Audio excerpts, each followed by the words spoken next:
Assalamualaikum warahmatullahi wabarakatuh. Innal hamdalillah nahmaduhu wa nasta'inuhu wa nastaghfiruh wa na'udzu billahi min shururi anfusina wa sayyiati a'malina. May yahdihillahu fahuwal muhtadi wa may yudlil falan tajida lahu waliyyan mursyida. Asyhadu an la ilaha illallah wahdahu la syarika lah wa asyhadu anna Muhammadan 'abduhu wa rasuluh alladzi la nabiyya ba'dah. Wa qala Allah Subhanahu wa ta'ala, ya ayyuhalladzina amanu taqullaha haqqa tuqatih wa la tamutunna illa wa antum muslimun. Wa qala azza man qala, ya ayyuhalladzina amanu taqullaha wa qulu qawlan sadida yuslih lakum a'malakum wa yaghfir lakum dhunubakum wa man yuti'illaha wa rasulahu faqad faza fawzan 'azima. Ya ayyuhan nasu taqu rabbakum alladhi khalaqakum min nafsin wahidah wa khalaqa minha zawjaha wa batha minhuma rijalan katsiran wa nisaa'a wattaqullaha alladhi tasaaluna bihi wal arham innallaha kana 'alaikum raqiba. Amma ba'du, nastaqal hadithi kitabullah wa khairal hadi hadi Muhammad sallallahu alaihi wasallam wa syarrul umur muhdatsatuha wa kullu muhdatsatin bid'ah wa kullu bid'atin dhalalah wa kullu dhalalatin finnar.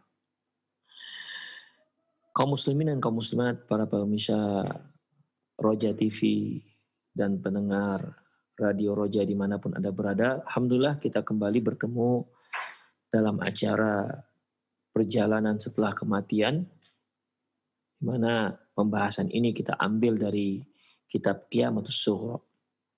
Ikhwah, di kajian lalu kita telah membahas bagaimana bentuk nikmat yang Allah Subhanahu wa taala sediakan untuk orang yang beriman di dalam kuburannya. Di mana ketika seorang mukmin ditanya oleh dua malaikat dan dia mampu menjawab 3 pertanyaan yang diajukan pada dirinya, maka Allah Subhanahu wa taala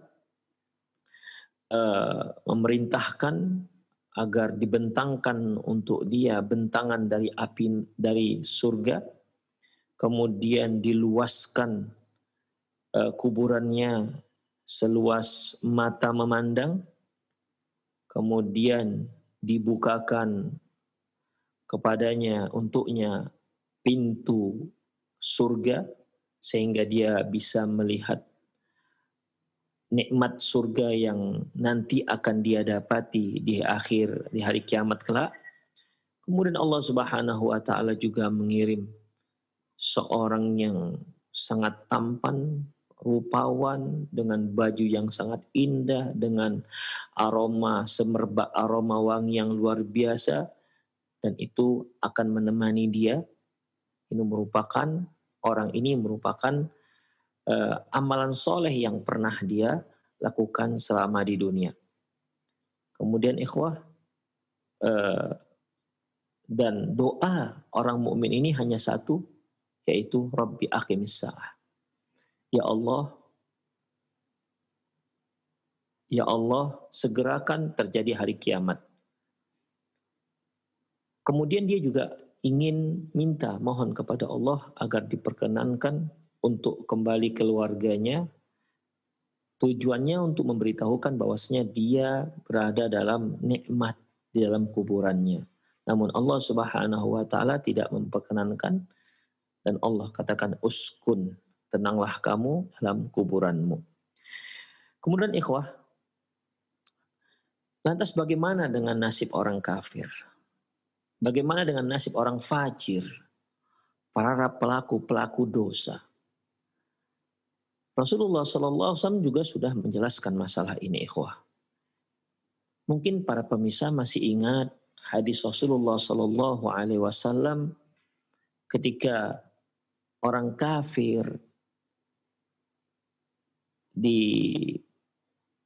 dimakamkan di kuburannya, kemudian nyawanya dikembalikan padanya, kemudian atahu malakani aswadan azraqan. Maka dia akan datangi oleh 2 malaikat yang warnanya hitam kebiru-biruan. Ya, mungkin bahasa kita warna biru dongker, begitulah. Dalam riwayat yang lain disebutkan bahwasanya atahu malakan, dia didatangi oleh dua malaikat syadidan tihar, yang sangat dahsyat bentakannya. Fayantahiranihi, dan dua malaikat ini membentaknya, wa yujlisani, dan mendudukkannya, disuruh dia duduk. Fayakulani, kemudian mereka berkata, mar rabbuka. Lantas orang kafir ini atau orang munafik ataupun orang fajir ini akan mengatakan, menjawab, hahu la adri. Hahu la adri. Saya nggak tahu. Kemudian ditanya lagi. Fayakulani, kemudian dua malaikat kembali bertanya, memberikan pertanyaan yang kedua, yaitu wa madinuk, apa agamamu? Si kafir ataupun si munafik ini pun menjawab, hahu la adri.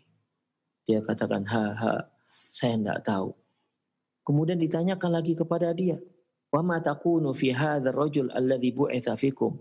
Apa komentarmu tentang laki-laki yang diutus kepada kalian? Kembali dia katakan, hahu la adri. Dia kembali katakan, hahu la adri. Saya tidak tahu. Itulah kondisi orang yang durjana, orang kafir ataupun orang munafik di saat malaikat Munkar dan Nakir mengajukan 3 pertanyaan, hanya 3 pertanyaan. Karena dia tidak mampu memberikan jawaban yang tepat, bahkan bukan memberikan jawaban, tidak bisa menjawab sama sekali. Maka yunadi munadim minas sama angkadzab. Maka muncullah suara dari langit, panggilan dari langit, angkadzab. Orang ini pendusta. Fa'afrishu lahu minan nar. Fa'afrishu lahu minan nar. Bentangkan untuk dia bentangan dari api neraka. Kalau orang mukmin, bentangkan untuk dia bentangan dari surga. Kita sudah bisa bayangkan bentangan yang Allah bentangkan untuk dia di kuburan. Apakah bentangan ini bentuk karpet atau apalah, kita tidak tahu. Intinya dia berada di atas bumi yang dia pijak itu seperti buminya, seperti tanahnya surga. Ya, ia penuh dengan kesejukan, kesegaran, hijau, dan seterusnya. Adapun orang kafir, dibentangkan untuknya bentangan dari api neraka. Kita tahu bagaimana api neraka. Api neraka itu yang panasnya merupakan 70 kali lipat dibandingkan panasnya api di dunia. Dalam riwayat lain bahkan menyebutkan bahwasanya api dunia itu merupakan 1 bahagian dari 99 bahagian dari api neraka. Inilah yang dibentangkan untuk orang kafir ini. Yang setelah dia tidak mampu menjawab 3 pertanyaan yang diajukan oleh malaikat. Bentangkan untuk dia bentangan dari api neraka. Kemudian ikhwah, fayatihi min harriha faftahu lahu baban ilan nar. Bukakan untuk dia pintu ke neraka. Ikhwah, orang-orang mukmin dibukakan untuk dia. Iftahu lahu baban ilal jannah, bukakan untuk dia pintu ke surga. Ya, kita ikhwah, mungkin para ikhwah fiddin, kalau kita berada di ruangan panas, di sebelah itu ruangan dingin. Ketika kita buka pintu yang ruangannya ber-AC, bagaimana kita rasakan angin dingin itu masuk ke ruangan kita. Ruangan kita panas nih, di sebelah ada ruangan dingin karena full AC. Begitu kita buka pintunya, apa yang kita rasa? Ya, rasa dingin itu bertiup langsung masuk ke kuburan, masuk ke ruangan kita. Demikian. Kalau ruangan sebelah itu wangi, pastilah aroma wangi, semerbak wanginya juga masuk ke ruangan kita.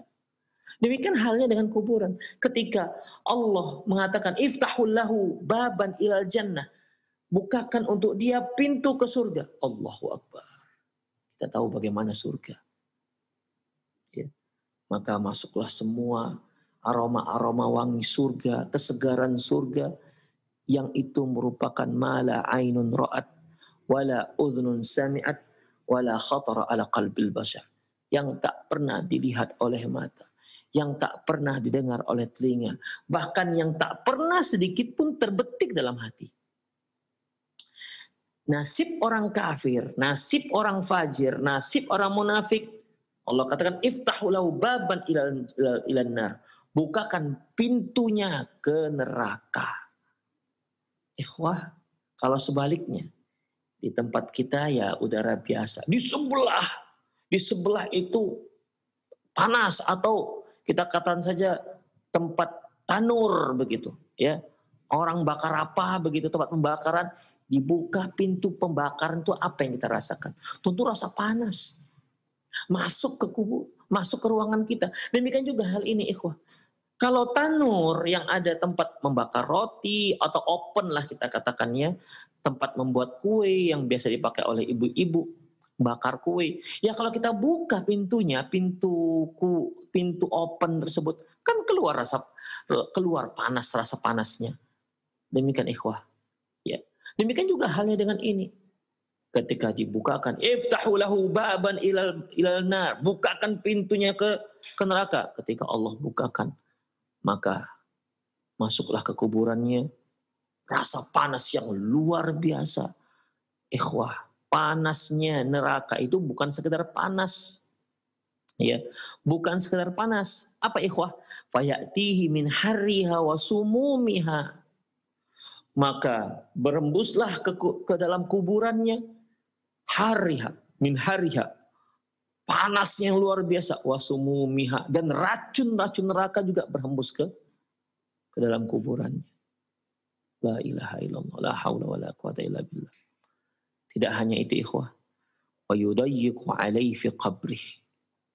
Kalau orang mukmin, kata Allah, ifsahu lahu muddal basar. Luaskan kuburannya seluas mata memandang. Kalau orang kafir, kata Allah, wa yudayyiqu alaihi fi qabri, maka kuburannya pun menyempit dan menjepit dia hatta takhtalifa fihi adla'uh, hingga tulang rusuknya pun remuk. Takhtalifa begini, tulang rusuk kan kita kan begini ikhwah, ya, ini tulang punggung, begini tulang rusuk kita. Kemudian ketika dijepit, ya akhirnya tulang rusuk itu remuk. Takhtalifa begini nih. Nah demikian ikhwah rahimanallah wa iyyakum. Hingga remuklah tulang rusuknya. Kemudian wa ya'tihi wa fi riwayatin wa yumathilahu rajulun qabihul wajh. Kemudian dia pun didatangi oleh seorang laki-laki yang wajahnya buruknya luar biasa. Qabihul thiyab, pakaiannya juga sangat buruk. Muntinur rih, aromanya juga sangat busuk. Fayaqulu abshir billadhi yasu'uk. Dia katakan, laki-laki ini mengatakan, terimalah berita yang membuat kamu akan menderita. Kemudian hada yaumuka alladhi kunta tu'ad. Inilah hari yang dulu pernah dijanjikan kepada kamu. Yang pernah Allah janjikan buat orang-orang yang kafir. Fayaqulu wa anta basyaraka Allah bisyar. Man anta? Kemudian si kafir ini pun mengatakan bahwasanya kamu ini siapa? Di mana Allah telah mengutusmu untuk membawa berita buruk. Man anta? Sebenarnya kamu ini siapa? Fawajuhuka wajhul ladzi ya'ti yaji'u bisyar. Wajahmu seperti wajah yang sedang datang membawa keburukan. Fayaqulu ana amul kal khabith. Dia katakan, aku adalah amalanmu yang buruk semasa kamu di dunia. Fa wallahi ma alimtuka illa kunta bati'an an ta'atillah wa sari'an ila ma'siyatillah. Demi Allah, aku tahu dari engkau, aku mengetahui engkau bahwasanya engkau dahulu semasa di dunia itu sangat lambat melakukan ketaatan pada Allah, tapi sangat cepat melakukan kemaksiatan. Ikhwah rahimanallah wa iyyakum. Ya, ini pernyataannya benar ikhwah. Gara-gara perbuatan yang seperti itu, fajazakallahu syarran, maka Allah memberimu balasan berupa keburukan. Jadi bagi kita yang mumpung masih hidup di dunia, cobalah kita introspeksi diri kita. Apakah kita seorang yang mudah melakukan kebaikan dan sulit melakukan keburukan, ataukah malah sebaliknya? Apakah semasa kita hidup di dunia ini, ketika kita melakukan keburukan, cepat, antusias, semangat. Tapi di saat diajak untuk berbuat baik, lambat, banyak pertimbangan. Kadang-kadang dengan alasan istikharah dulu, Allahu Akbar. Na'udzubillah min dzalik. Apakah kita termasuk orang yang pertama ataukah orang kedua? Ikhwah, jika kita termasuk orang yang pertama, jika kita merasa menilai diri kita termasuk orang yang pertama, yaitu yang lambat untuk melakukan kebaikan. Setiap diajak pada kebaikan lambatnya luar biasa. Tapi kalau diajak pada perbuatan buruk, Allahu Akbar, na'udzubillah min dzalik, sangat bergegas segera. Ketahuilah, beginilah nasib Anda nanti di hari akhirat, di kuburan. Demikian. Kita tinggal introspeksi diri kita sekarang ini. Karena apa yang ada kita dapati di dalam kuburan kita, itu merupakan cerminan apa yang sedang sekarang ini kita lakukan di dunia. Jika temannya ngajak untuk menghadiri konser musik, cepatnya luar biasa. Tapi kalau temannya mengajak untuk ngaji, untuk ke masjid, untuk baca Quran, kadang-kadang bukan sekedar nggak mau, tapi malah memperolok-olok. Diajak ke masjid, ayo kita sholat ke masjid, malah memperolok-olok. Gak mau masih mendingan, ini memperolok-olok. Sudahlah saya titip salam aja dengan Allah. Na'udzubillah min dzalik. Inilah nasibnya nanti. Ya. Namun jika kita merasa kita cepat melakukan kebaikan dan lambat melakukan keburukan, maka ikhwah, mohon istiqomah. Mohon kepada Allah agar sifat itu diberi istiqomah oleh Allah Subhanahu wa taala. Jangan bangga. Ingat Rasulullah SAW sendiri dengan level seorang makhluk yang terbaik secara mutlak dibandingkan anak-anak Adam yang lainnya. Sayyid waladi Adam, pemimpin anak-anak Adam. Dia adalah orang yang pertama untuk beliau dibukakan pintu surga. Beliau adalah orang pertama yang nanti memohon kepada Allah untuk diberi syafaat. Agar Allah memberi syafaat kepada makhluk. Dialah Rasulullah SAW. Begitupun ikhwah. Apa doanya? Ya muqallibal qulub, tsabbit qalbi ala dinik. Wahai yang membolak-balikkan hati, yang membolak-balikkan hati, tetapkanlah hatiku di atas agamamu. Wa ya musarrifal qulub, wahai yang merubah hati, yang bisa merubah hati, sarrif qalbi ala ta'atik. Rubahlah hatiku ke sesuatu yang bisa tetap mentaatimu. Mohonlah kepada Allah istiqomah. Kita yang selama Ramadan, mungkin di antara kita ketika selama Ramadan cepat melakukan kebaikan. Ya, baca Quran, Masya Allah. Tarawihnya, Masya Allah. Tahajudnya, Masya Allah. Ke masjidnya juga Masya Allah, infaknya Masya Allah. Mohonlah kepada Allah agar diberi keistiqomahan. Dan semoga itu bisa kita lanjutkan di luar Ramadan. Karena memang banyak kaum muslimin yang semangat dalam Ramadan, tapi ketika masuk waktu Syawal, grafiknya langsung turun sampai kepada titik nol. Na'udzubillah min dzalik. Ikhwah rahimanallah, kita kembali kepada hadis. Jadi kata laki-laki yang menemani dia ini, aku tahu ente itu ketika kamu berada di dunia, engkau tuh kalau maksiatnya cepatnya luar biasa, tapi kalau untuk buat taat tuh lambatnya luar biasa. Kemudian fajazakallahu khairan, maka Allah balas kamu dengan keburukan. Summa yuqayyidillahu lahu a'ma asam wa abkam fi yadihi mirzabah. Kemudian Allah kirim padanya seorang yang a'ma, buta, asam wa abkam, tuli dan bisu. Di tangannya ada martil, mirzabah. Ya, kalau mitrokoh itu ikhwah, martil kecil. Mirzabah ini boleh kita kan palu lah ya. Godam itu. Lau duriba bihal jabalu kana turaban. Ini palu. Kalau dipukulkan ke gunung, gunung akan hancur lebur menjadi debu. Bukan pecah berserak. Gunung akan hancur lebur menjadi debu. Luar biasa. Ini palu jenis apa ya? Jadi kalau para pemirsa membayangkan kalau di Medan itu ada gunung Sinabung yang sering terjadi erupsi. Itu dipukulkan dengan palu ini jadi debu. Jadi debu. Demikian. Ibaratnya kalau kita punya biskuit, ya, biskuit kecil kita pukulkan martil itu kan jadi serpihan-serpihan kecil. Begitulah. Jadi seolah itu gunung seperti biskuit yang dipukul dengan martil. Betapa hebatnya ini palu. Kita tahu bagaimana gunung. Gunung itu bukan terdiri dari tanah saja. Justru di situ banyak bebatuan. Kemudian ikhwah, rahimanallahu wa iyyakum, fayadribu hatta yusiru biha turaban. Kemudian palu ini ya gunakan untuk memukul laki-laki kafir tadi. Atau mujrim, atau munafik. Dia pun dipukul dengan palu godam ini, akhirnya dia pun jadi tanah.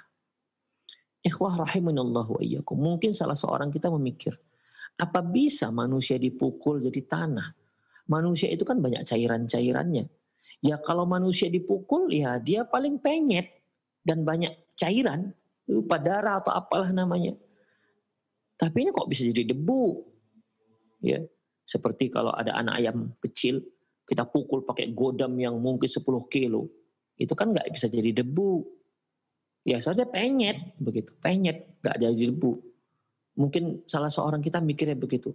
Ikhwah rahimanallahu wa iyyakum. Tadi kan Allah sudah katakan, ya, dibukakan untuk dia pintu neraka. Ini kan panas yang membakar. Ya, panas yang membakar.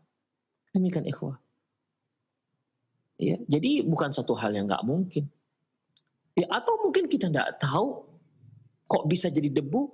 Ini kan sudah masalah-masalah gaib. Ikhwah rahimanallahu wa iyyakum.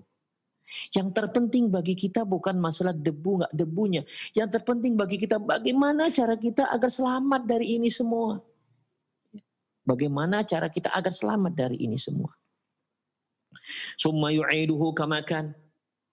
Kemudian Allah kembalikan dia sebagaimana sedia kala. Kemudian fayadribuhu darbatan ukhra. Lantas dipukulkan lagi. Dia pun dipukul lagi dengan palu godam tersebut. Kemudian fayusiru fayasihu sayhatan yasma'uhu kullu syai' illa thaqalain. Maka dia pun menjerit sejadi-jadinya sehingga jeritan dia itu didengar oleh semua makhluk illa thaqalain, kecuali jin dan manusia. Ya. Kecuali jin dan manusia. Ikhwah, mungkin para pemirsa masih ingat kajian kita yang lalu di mana Rasulullah Shallallahu Alaihi Wasallam pernah mengatakan inna hadil ummah tubtala fi quburiha. Umat ini akan mendapat cobaan, akan mendapat malapetaka, ya cobaan dalam kuburannya. Kemudian laula antadafanu, seandainya aku tidak memikirkan kalian nanti tidak akan mau. Seandainya tidak memikirkan nanti kalian tidak mau, tidak akan ada yang mau menguburkan temannya, niscaya lada'atullah ayyusmi'akum min adzabil qabri alladhi asma'uhu minhu. Niscaya aku akan berdoa kepada Allah agar kalian juga bisa mendengar adab kubur yang sekarang aku dengar. Ya, kalau kita bahasakan ini lebih enak. Ya, seandainya aku sebenarnya ingin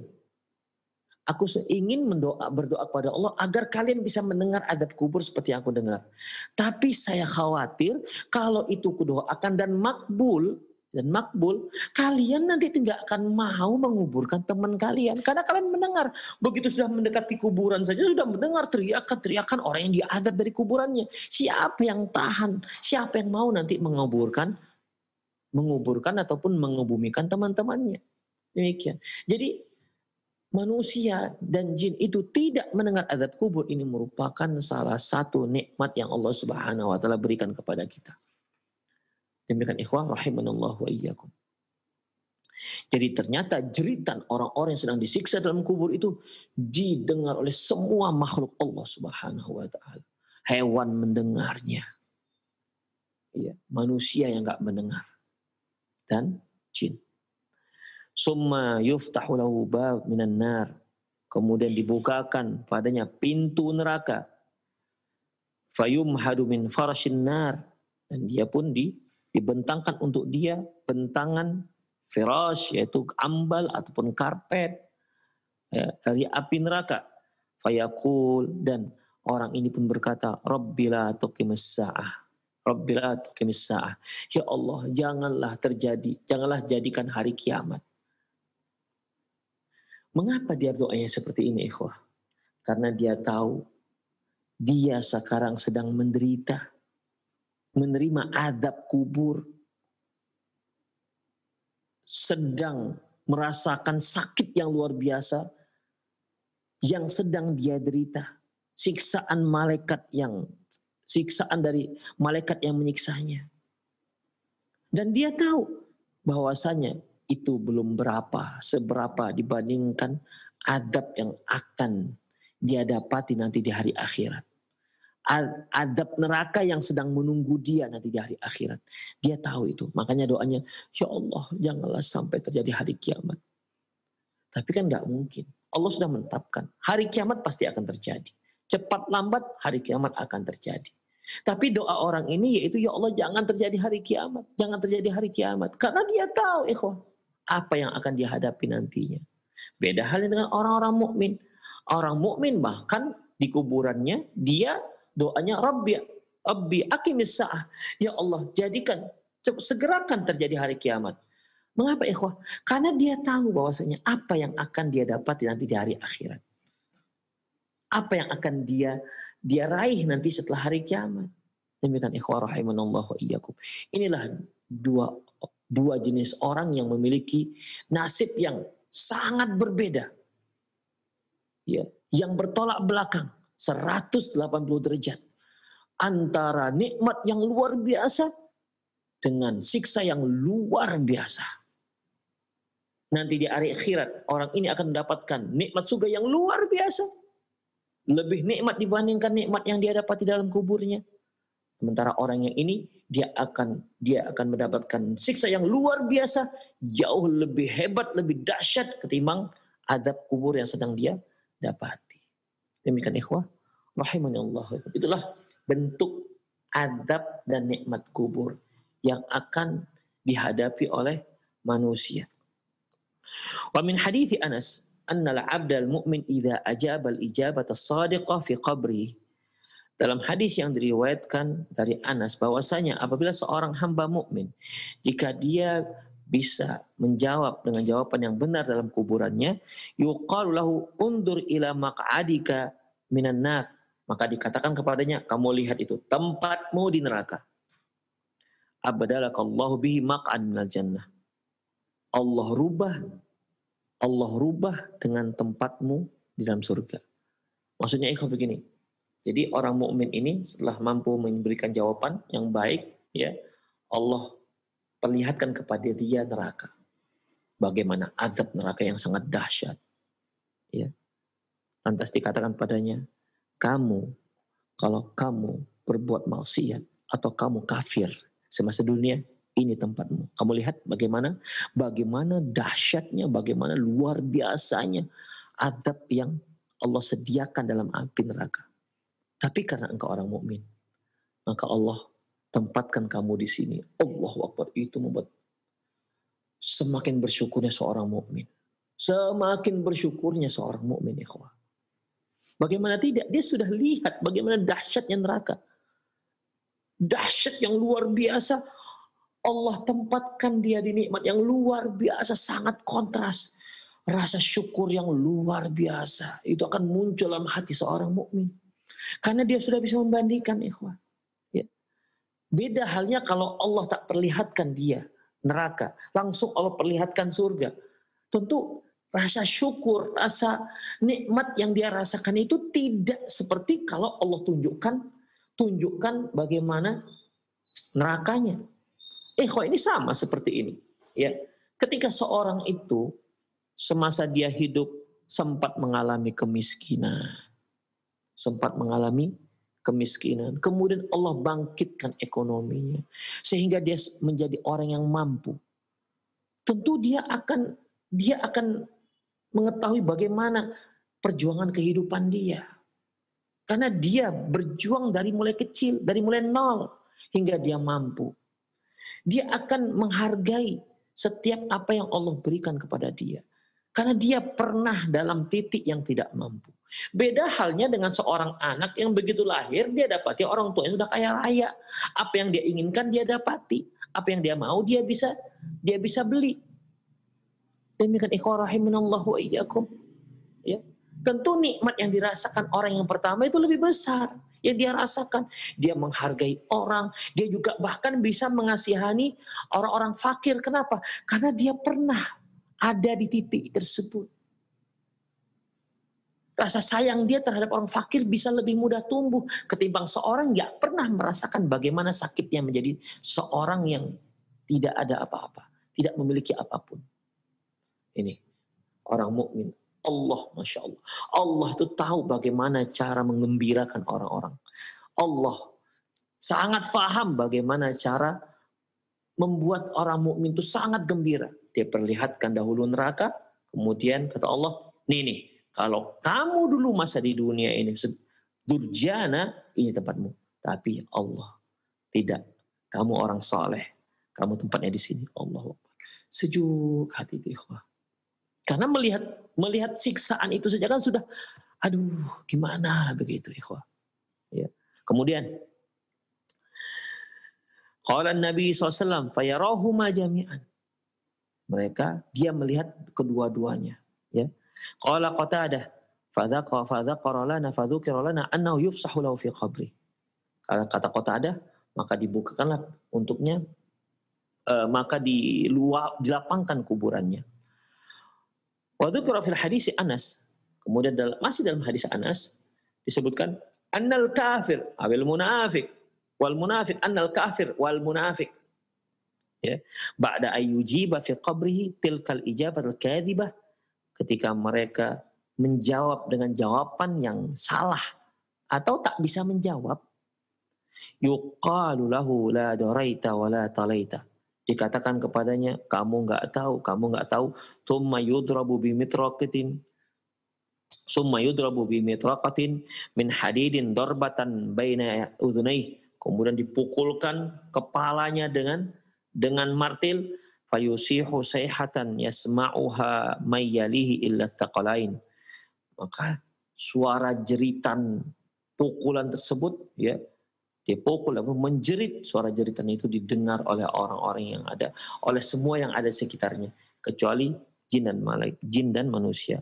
Akhrajal Bukhari wal Muslim. Hadis ini diriwayatkan oleh Imam Bukhari Muslim.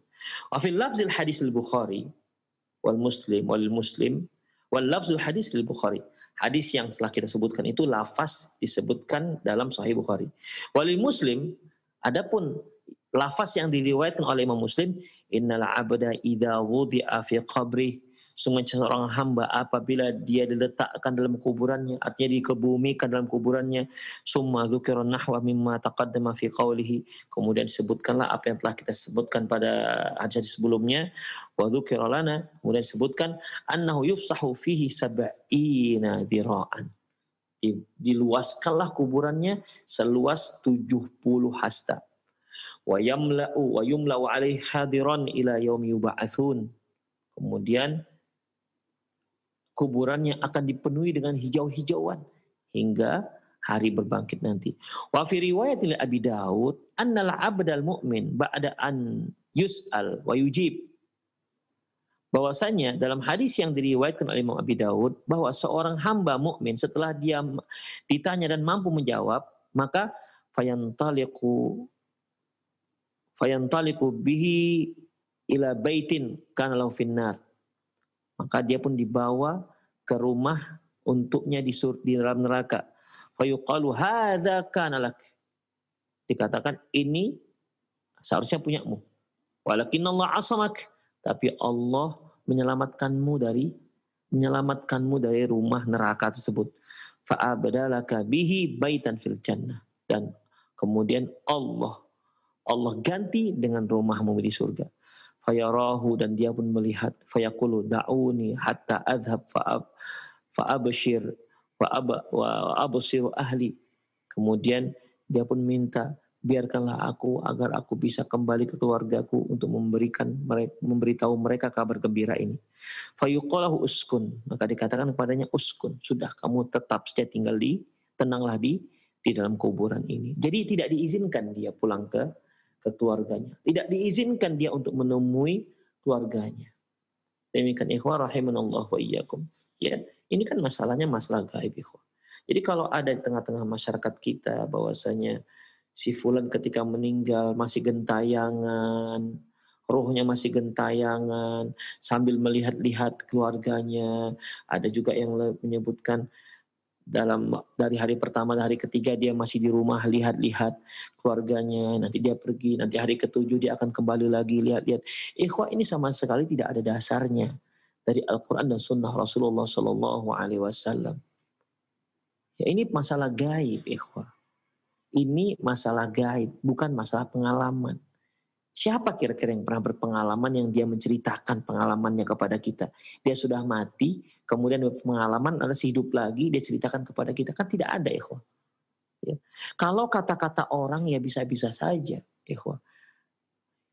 Demikian, tapi apa buktinya? Sementara masalah gaib itu Allah katakan alimul ghaibi fala yudhiru ala ghaibi ahada. Allah itu maha mengetahui ilmu gaib, fala yudhiru ala ghaibi ahada. Tidak ada yang Allah beritahukan masalah ilmu gaib ini illa man irtada mir rasul, kecuali orang-orang yang Allah ridhoi dari kalangan rasul. Jadi para rasul itu juga enggak mengetahui ilmu gaib, tapi Allah beritahukan kepadanya begini yang akan terjadi. Termasuk masalah kuburan ini. Allah beritahukan kepada Rasulullah, Rasulullah beritahukan kepada kita. Demikian ikhwah. Allah katakan uskun, kamu tinggal di dalam kuburanmu. Artinya dia tidak dapat izin untuk kembali ke keluarganya untuk memberitahu. Tandanya tidak ada yang namanya seorang yang mukmin sekalipun dia untuk jalan-jalan lagi ke rumahnya ataupun melihat-lihat atau gentayangan di rumahnya selama 3 hari. Ini sama sekali tidak ada dasarnya ikhwah. Rahimanallahu. Bagi siapa yang berkata seperti itu, karena ini masalah gaib, dia harus mendatangkan bukti dari Al-Quran dan dari sunnah Rasulullah yang sahihah. Harus datangkan bukti. Tapi kalau melalui pengalaman orang, iya Pak, saya melihat orang tua saya selama 3 hari, kadang-kadang di sudut sana dia jongkok melihatin saya. Kadang-kadang di depan gang sana dia berdiri melihati saya. Wah, kita pastikan itu bukan dia. Ya bisa saja jin, karena jin itu kan bisa menyerupai orang. Ya. Jin bisa menyerupai manusia. Demikian ikhwah, rahimani Allah wa iyyakum. Ya, jadi ya bagi yang menyatakan rohnya akan datang ke rumahnya, maka dia wajib mendatangkan dalil. Kalau tidak ada, ini dalil yang jelas bahwasanya Allah katakan uskun, kamu tenang tinggal saja di sini, tidak usah balik ke keluargamu. Demikian ikhwah rahimani Allah wa iyyakum. Nah, demikian. وهذا الذي أشارت إليه الأحاديث من أن كل إنسان يعرض عليه مقعده بعد أن يسأل في قبره مستمرا طيلة بقائه في القبر.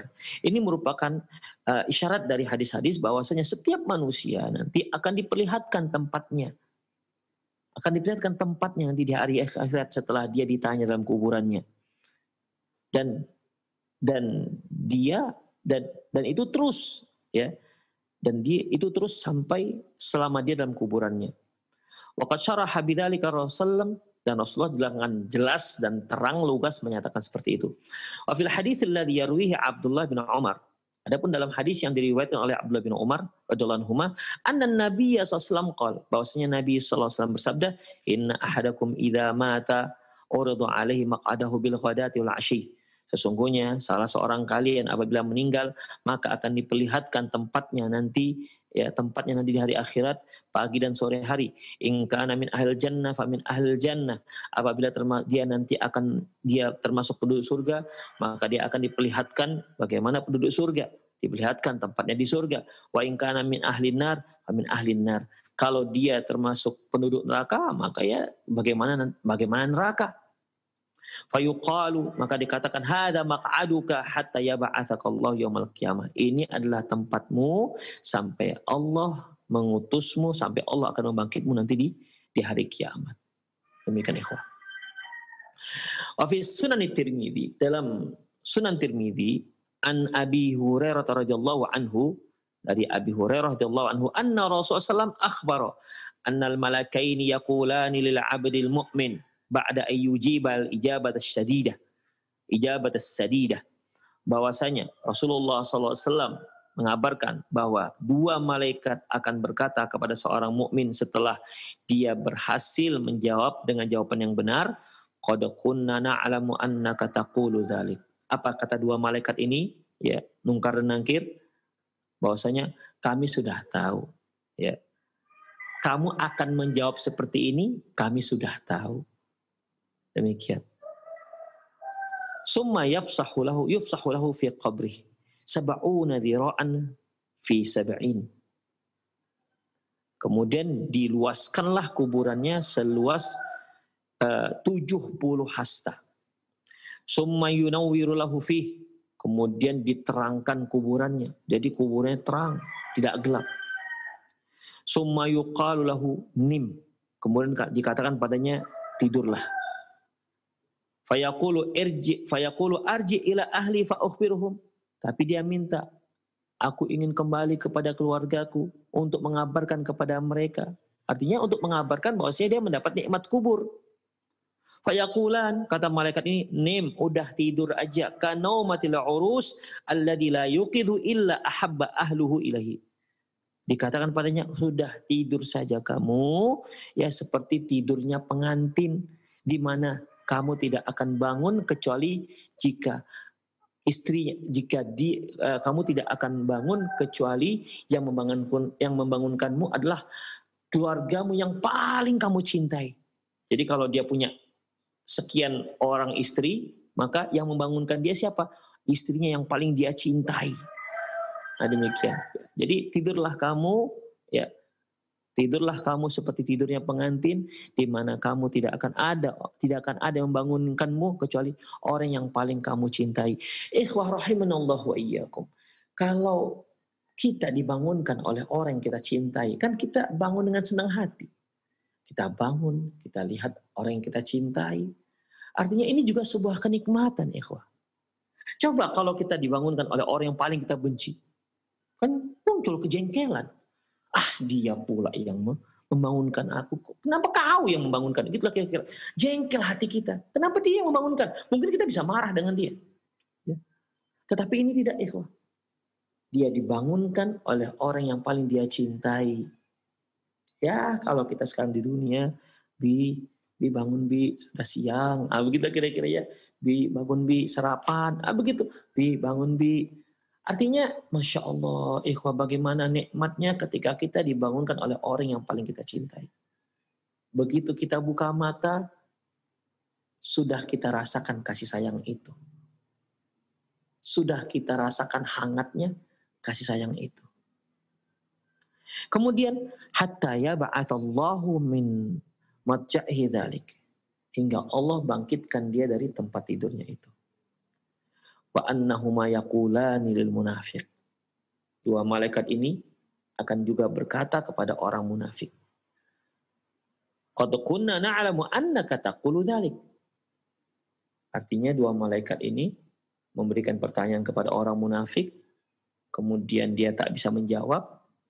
Kata malaikat, kami tahu kamu seperti ini jawabannya. Ya. Kami tahu itu. Fayuqalu lil ardi. maka dikatakan kepada bumi, iltaimi alaihi falta'ama alaihi. Maka dikatakanlah kepada orang-orang, kepada bumi, iltaimi alaihi, jepitlah dia, ya, jepitlah dia, falta'ama alaihi, maka bumi pun menjepitnya, fatakhtalifu atla'uhu wa la yazalu mu'adzaban hatta yab'athahu Allah min madja'i dzalik, dan dia terus mendapat azab hingga Allah membangkitkannya dari tempatnya tersebut. Demikian ikhwah.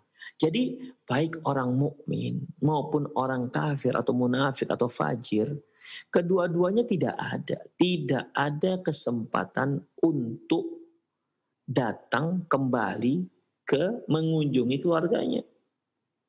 Ya. Orang yang mukmin di mana dia disibukkan dengan nikmat kuburnya, ya, bahkan dia yang minta agar mau menceritakan bagaimana nasibnya dalam kuburan, tak dapat izin. Adapun orang kafir, jangankan minta izin, ikhwah. Gimana mau minta izin? Kalau orang mukmin minta izin itu masih bisa lah, ya mungkin masih dikabulkan. Ya, tapi kan nggak dikabulkan permintaan tersebut. Tapi orang munafik, gimana mau diizinkan? Dia itu sedang dihukum, dia itu sedang diadab habis-habisan oleh malaikat Munkar dan Nakir. Dia sedang diadab habis-habisan. Demikian. Gak ada waktu dia untuk menjenguk keluarganya. Gak ada, ikhwah. Apa dia minta, mohon pada malaikat tolonglah, aku mau nengok istriku, rindu. Apa ada seperti itu? Gak mungkin, ikhwah. Gak teringat lagi dengan istrinya. Kenapa? Karena dahsyatnya, sakitnya yang namanya azab kubur. Dan malaikat gak akan mungkin, ya, akan mungkin mengabulkan, alah kawin, begitu kira-kira kan bahasa kita, minta izin pula, kau sedang dihukum, gitulah kira-kira ikhwah. Ya bahasa kira-kira lebih kurang begitulah. Ya kalau itu terjadi, ya makanya nggak akan mungkin. Jadi baik orang yang meninggal itu, baik yang mukmin maupun yang kafir, yang fajir, yang munafik, itu nggak akan ada mereka diizinkan balik ke keluarganya. Ya, nggak akan ada diizinkan kembali ke keluarganya. Yang mukmin mereka sedang tidur seperti tidurnya pengantin. Tidur. Ya ikhwah, kalau jangankan tidur pengantin, kita saja kalau sudah letih, kemudian kita tidur, nggak usah tidur pengantin lah. Ya, tidur kita capek mau tidur, pulas, apa teringat kita lagi mau makan, apa teringat lagi kita mau mau yang lain-lain, kan tidak ikhwah. Semuanya kita ingin, kita cuma satu, yaitu tidur. Ya. Istri kita pun ketika kita sudah mulai ngantuk, sangat ngantuk, kemudian disediakan, bang makan dulu bang, aduh dek nantilah dek, abang mau tidur dulu. Demikian ikhwan, dia tidur. Naumal arus. Tidurlah kamu seperti tidurnya para pengantin, ikhwan. Bagaimana tidur pengantin? Ya mungkin para pemirsa yang sudah menikah tahulah gimana ketika dia di awal-awal dia menikah, pengantin baru bagaimana tidurnya. Demikian ya, enggak keluar kamar. Demikian ikhwah. Itulah dia. Ya, begitulah dia, nyenyaknya luar biasa. Dia bersama orang yang dia cintai sekarang ini. Demikian ikhwah, rahimani Allahu wa iyyakum. Jadi enggak ada kesempatan untuk, bukan tidak ada, bahkan tak diizinkan untuk balik ke keluarganya, apalagi yang sedang diazab oleh Allah Subhanahu wa ta'ala. Demikian ikhwah, rahimani Allahu wa iyyakum. Ya, itulah bentuk adab. Itulah bentuk adab yang Rasulullah SAW gambarkan kepada kita, ya, gambarkan kepada kita, baik azab kubur yang akan ditimpakan Allah kepada orang-orang munafik, orang kafir, orang fajir, dan yang akan Allah juga bentuk nikmat kubur yang Allah Subhanahu wa ta'ala berikan kepada orang-orang mukmin. Kemudian muncul satu pertanyaan. Wahal yu'adzabul muslimun fi quburihim? Apakah orang-orang muslim juga akan diadab di kuburan? Ya, saya kira ikhwah, judul ini sudah bisa kita jawab.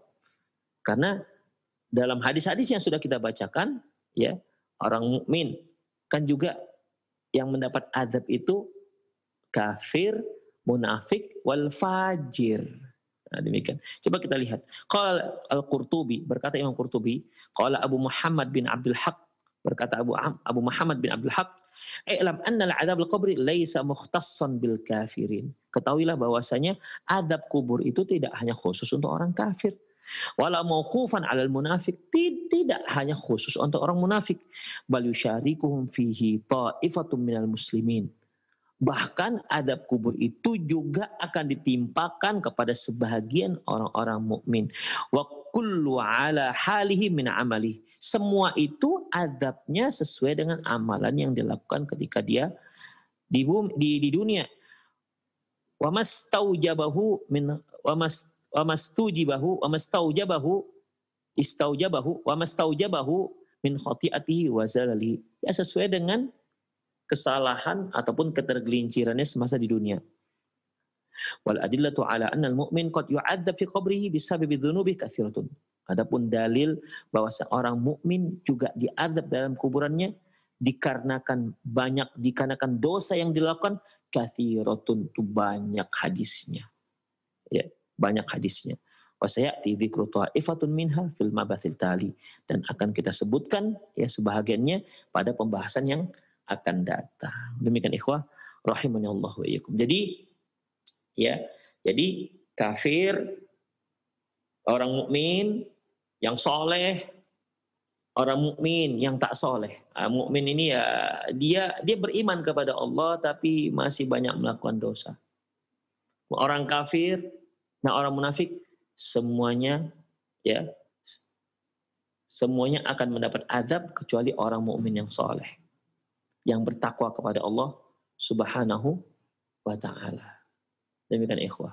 Ya. Adapun orang mukmin yang durjana atau fajir, pelaku-pelaku dosa, mereka akan mendapat adab sesuai dengan dosa yang pernah dia lakukan semasa di dunia. Semakin banyak dosa yang dia lakukan, berarti semakin beratlah adab siksaan yang akan dia derita selama dia berada dalam kuburannya. Demikianlah para pemirsa sekalian, semoga apa yang kita bahas bermanfaat.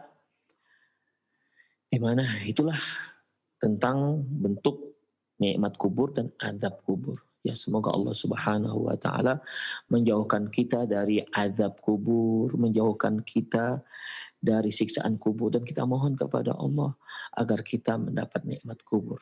Ingat ikhwah para pemirsa, bahwasanya nikmat kubur dan azab kubur itu tergantung dengan apa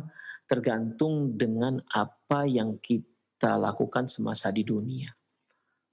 Kalau kita di dunia senantiasa taat kepada Allah dan berupaya istiqomah untuk taat kepada Allah, karena ketaatan itu juga butuh istiqomah.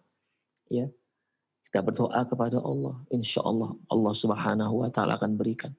Tapi jika ternyata semasa kita di dunia banyak melakukan dosa, banyak melakukan hal-hal yang dilarang dan diharamkan oleh Allah, maka dikhawatirkan dia akan ditimpakan oleh Allah adab yang luar biasa nanti di dalam kuburannya. Ya, kita berlindung kepada Allah Subhanahu wa taala. Allahumma inni a'udzubika min adzabi jahannam wa min adzabil qabri wa min fitnatil mahya wal mamati wa min syarri fitnatil masiihid dajjal. Demikian para pemirsa, lebih dan kurang mohon maaf. Aku qouli hadza wastaghfirullah li wa lakum wa lisal muslimin innahu wal ghafurur rahim. Kita akhiri kajian kita dengan doa kafatul majlis. Subhanakallahumma wa bihamdik asyhadu an la ilaha illa ant astaghfiruka wa atubu ilaih. Wa sallallahu ala nabiyina Muhammad wa ala alihi wa ashabi ajmain. Wa akhiru da'wana alhamdulillahirabbil alamin. Assalamualaikum warahmatullahi wabarakatuh.